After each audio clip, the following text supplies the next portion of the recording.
哋有冇諗過，點解有啲人做乜都好似特別順利、特別叻？其實成功唔一定靠運氣或者天分，而係源自一啲細細嘅，但堅持咗好耐嘅好習慣。今日我想用2分鐘時間，同大家分享5個可以改變人生嘅小習慣，靈感嚟自僧侶嘅日常修行。第一個習慣，感恩練習。每日起身之後，花少少時間諗下有啲乜值得感恩。唔單止係感謝啲幫過你嘅人，仲要多謝嗰啲令你學識面對困難嘅人，因為佢哋令你變得更堅強、更成熟。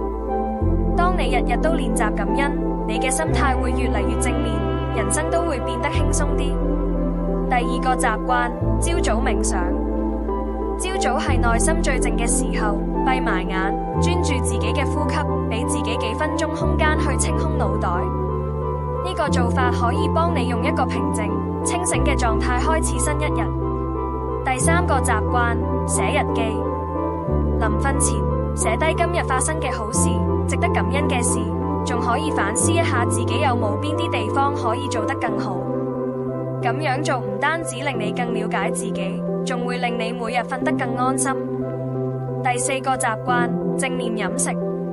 食飯嗰陣唔好再滑手機，唔好分心，感受下每一啖飯嘅味道、溫度、香氣，將食飯變成一個平靜嘅時刻，讓你喺忙碌生活入面都揾返啲寧靜。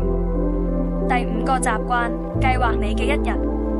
臨瞓前寫低第2日要做嘅事，特別係最重要嗰幾樣，咁樣你第2日醒嚟就知道自己要點開始，唔會亂晒龍。當你每日都主動規劃，你就開始真正掌控你嘅人生。最後想講，其實改變人生唔需要一次過做晒所有嘢，只要由今日開始，揀1、2個你最想試嘅習慣，持之以恆去做。日子有功，你會發現自己嘅人生變得更清晰、更自在、更快樂。多謝大家。